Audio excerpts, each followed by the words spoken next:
What prenup demand instantly led to a couple breaking up? I had a young guy in finance in his late 20s. Good net worth for that age, maybe like 2-3 million. First of all, her lawyer called me, and he's someone I've dealt with before. And he said, I just want you to know this list isn't coming from me. And I said, wow, we're off to a bad start. And he said, yeah, you're gonna wanna put me on mute so you can laugh out loud. Like she wanted a personal monthly allowance for cosmetic procedures like Botox and lashes and hair and nails. And she wanted a certain number of vacations per year that had to be a certain level. Flights either had to be private or first class. If she got pregnant, she'd get a push present for each baby. Jewelry, it had to be like a minimum value of $100,000. It was crazy. She was basically saying, you have to maintain this incredibly high level of providing for me. It was preposterous. So I called him and I said, all right, I spoke to her lawyer and she has what I would call a fairly ambitious list of demands. He goes, all right, let me hear it. And I maybe got through the first three and he went, yeah, no, it's not happening. It's no problem. I just won't even marry her if that's what she wants.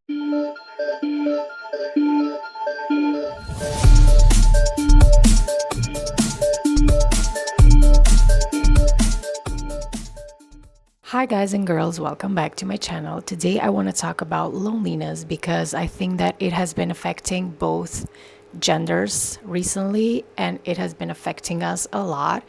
We don't want to even see each other on the street, let alone date and get married, especially men.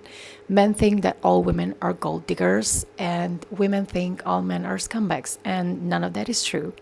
We cannot generalize each other based on clips such as the following one. What prenup demand instantly led to a couple breaking up? I had a young guy in finance in his late 20s. Good net worth for that age, maybe like 2-3 million. First of all, her lawyer called me, and he's someone I've dealt with before. And he said, I just want you to know this list isn't coming from me. And I said, wow, we're off to a bad start. And he said, yeah, you're gonna wanna put me on mute so you can laugh out loud. Like she wanted a personal monthly allowance for cosmetic procedures like Botox and lashes and hair and nails. And she wanted a certain number of vacations per year that had to be a certain level. Flights either had to be private or first class. If she got pregnant, she'd get a push present for each baby. Jewelry, it had to be like a minimum value of $100,000. It was crazy. She was basically saying, you have to maintain this incredibly high level of providing for me. It was preposterous. So I called him and I said, all right, I spoke to her lawyer and she has what I would call a fairly ambitious list of demands. He goes, all right, let me hear it. And I maybe got through the first three and he went, yeah, no, it's not happening. It's no problem. I just won't even marry her if that's what she wants. That's not a fairly ambitious list of demands. That's a delusional list of demands because, yeah, she required a personal monthly allowance for cosmetic procedures, including nails, hair, lashes, and Botox, a certain number of vacations per year, private or first class flights, and if she got pregnant, she would get a push present for each baby, which would likely be jewelry, and it had to be a minimum value of $100,000. So in conclusion, she wanted him to maintain a high level of providing for her. But my question is, why? Are you a parasite? Are you unable to take care of yourself? Can't you go to work? Do you have some sort of disability? You probably lack brain, but yeah, other than that, I think you're perfectly capable of taking care of yourself and not expect your husband to give you a monthly allowance like you're a child or a teenager. So, by the way, this couple that the divorce lawyer is describing in the video communicated this through lawyers, which is a red flag. I find it odd that you would send this list of demands to your lawyer instead of your future husband. Is he gonna be your future husband or an ATM machine? I am not sure what you're looking for. And the guy in the end refused and said that he wouldn't even marry her if that's what she wanted because she wanted a lot. And what was she gonna give in return? Babies, that's it. Her time, her precious attention, her fake love, her reproductive organs. Why are you so materialistic and you make all of us women look bad? When men watch videos like this, they think that all women are the same and that's why they refuse to get married today. However, that's not completely true because most women don't look at marriage as a transaction. They don't want a personal allowance because they know they're not kids or teenagers and their partner is not their parent or their guardian or caregiver.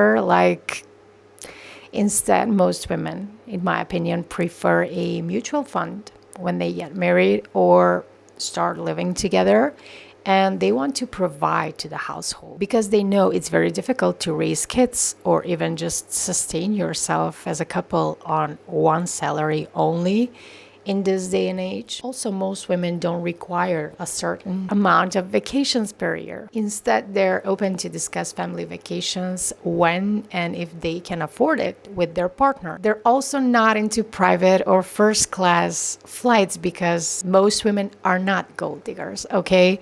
Yes, every woman and even men would like to fly private or first class and spread their legs in the airplane and have a glass of champagne. However, we know people with common sense that not everyone can afford this. Most people cannot afford this, and it's fine. We do not care about the class of the flight. We care about the people on that flight with us and the place that we're about to visit together as a family or as a couple.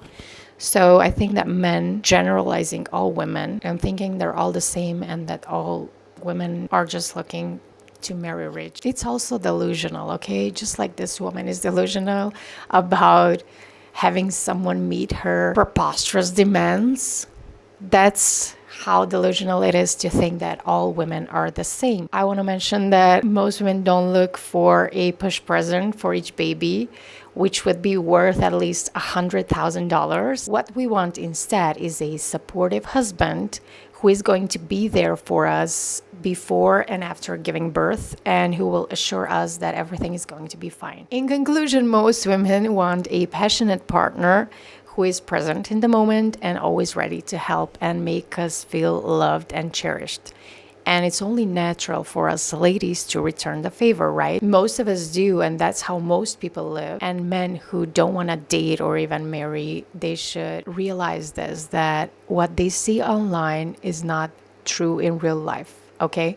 Most of the time. The point is to keep looking while you work on yourself and focus on finding a way to enjoy your own company. And if you enjoy your own presence, in my opinion, other people will too. You are going to attract the right people for you.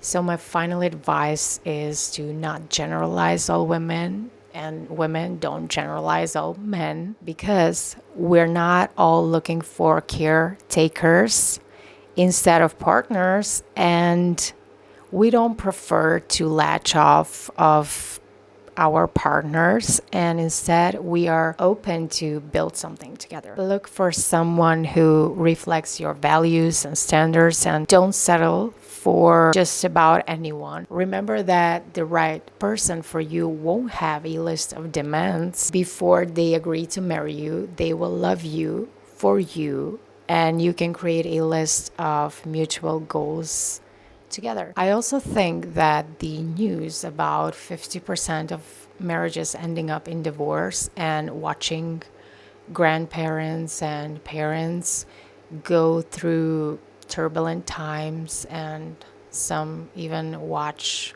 their parents go through a divorce, that's what is also affecting their decision to not get married. And I am here to tell you that it doesn't have to be you, okay? If someone you know went through a turbulent relationship or even a toxic one, or through a divorce or death, it doesn't mean it's gonna happen to you. Thank you all for watching. Like, share, subscribe, and see you in my next one. Bye, guys.